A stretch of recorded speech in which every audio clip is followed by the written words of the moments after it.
Jẹ́nẹ́sísì orí ìkẹrìndínláàádọ́ta. Ísírẹ́lì sì mú ọ̀nà àjò rẹ̀ pọ̀n tí ohun ti ohun gbogbo tí ó ní. Ó sì dé Beerṣeba, ó sì rú ẹbọ sí Ọlọ́run Ísákì bàbá rẹ̀. Ọlọ́run sì bá Ísírẹ́lì sọ̀rọ̀ ní ojúran ní òru. Ó sì wí pé, Jákọ́bù, Jákọ́bù. Ó sì wí pé, èmi nìyí.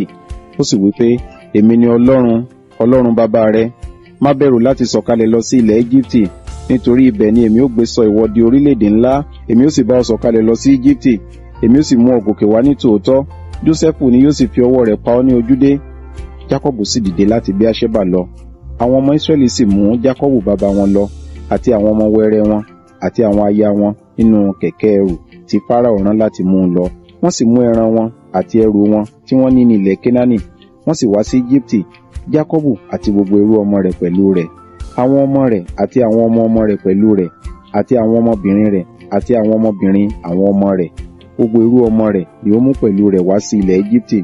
Wọ̀nyí sì ni orúkọ àwọn ọmọ Ísírẹ́lì tí ó wá sí Íjíbítì: Jákọ́bù àti àwọn ọmọ rẹ̀, Reubeni àkọ́bí Jákọ́bù, àti àwọn ọmọ Reubeni, Hanoku àti Palu àti Esroni àti Kami, àti àwọn ọmọ Simeoni, Jemueli àti Jamini àti Ohadi àti Jakini àti Sohari àti Ṣaulu ọmọ obìnrin ará Kénáánì kan, àti àwọn ọmọ Léfì, Gerṣoni, Kohati àti Merari, àti àwọn ọmọ Juda, Eri àti Onani àti Ṣela àti Peresi àti Sera.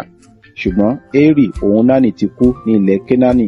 Àti àwọn ọmọ Peresi ní Esroni òun Hamulu, àti àwọn ọmọ Isakari, Tola àti Pufa àti Jobu àti Simroni, àti àwọn ọmọ Sebuluni, Seredi àti Eloni àti Jalieli. Àwọn wọ̀nyí ni àwọn ọmọ Lea tí ó bí fún Jákọ́bù ní Padanaramu pẹ̀lú Dina ọmọbìnrin rẹ̀. Gbogbo ọkàn àwọn ọmọ rẹ̀ ọkùnrin àti àwọn ọmọ rẹ̀ obìnrin ó jẹ́ 23. Àti àwọn ọmọ Gadi, Sifioni àti Hagi, Ṣuni àti Esboni, Eri àti Arodi àti Areli, àti àwọn ọmọ Asheri, Jimna àti Ishua àti Isui àti Beria àti Sera arábìnrin wọn, àti àwọn ọmọ Beria, Eberi àti Malkieli. Àwọn wọ̀nyí ni àwọn ọmọ Silpa tí Labani fi fún Lea ọmọbìnrin rẹ̀. Wọ̀nyí ni ó sì bí fún Jákọ́bù ọkàn 16. Àwọn ọmọ Rákélì aya Jákọ́bù, Jósẹ́fù àti Benjamini. Manase àti Efraimu ni a sì bí fún Jósẹ́fù ní ilẹ̀ Íjíbítì, tí Asenati ọmọbìnrin Pọtifera àlùfáà Oni bí fún un.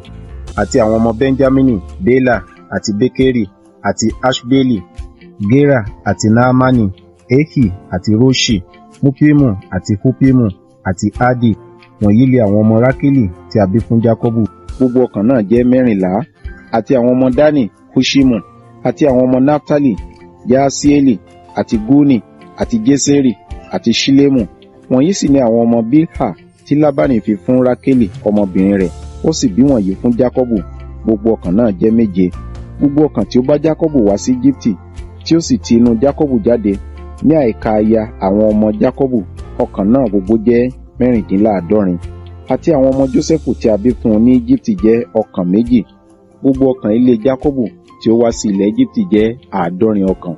Ó sì rán Júdà síwájú rẹ̀ sí Jósẹ́fù kí ó kọjú wọn sí Góṣẹ́nì. Wọ́n sì dé ilẹ̀ Góṣẹ́nì. Jósẹ́fù sì di kẹ̀kẹ́ rẹ̀, ó sì lọ sí Góṣẹ́nì lọ ìpàdé Ísírẹ́lì bàbá rẹ̀. Ó sì fi ara rẹ̀ hàn án, òun sì rọ̀ mọ́ ọ ní ọrùn, ó sì sọkún sí i ní ọrùn pẹ́ títí. Ísírẹ́lì sì wí fún Jósẹ́fù pé, jẹ́ kí èmi kí ó kú wàyí bí mo ti rí ojú rẹ yìí, nítorí tí ìwọ wà láàyè síbẹ̀. Jósẹ́fù sì wí fún àwọn arákùnrin rẹ̀ àti fún àwọn ará ilé bàbá rẹ̀ pé, èmi ó gòkè lọ, èmi ó sì sọ fún Fáráò, èmi ó sì wí fún un pé àwọn arákùnrin mi àti àwọn ará ilé bàbá mi tí ó wà ní ilẹ̀ Kénáánì wọ́n tọ̀ mí wá. Olùṣọ́ àgùntàn sì ni àwọn ọkùnrin náà, ẹran sísìn ní iṣẹ́ wọn, wọ́n sì dá agbo ẹran àti ọ̀wọ́ ẹran wọn wá àti ohun gbogbo tí wọ́n ní.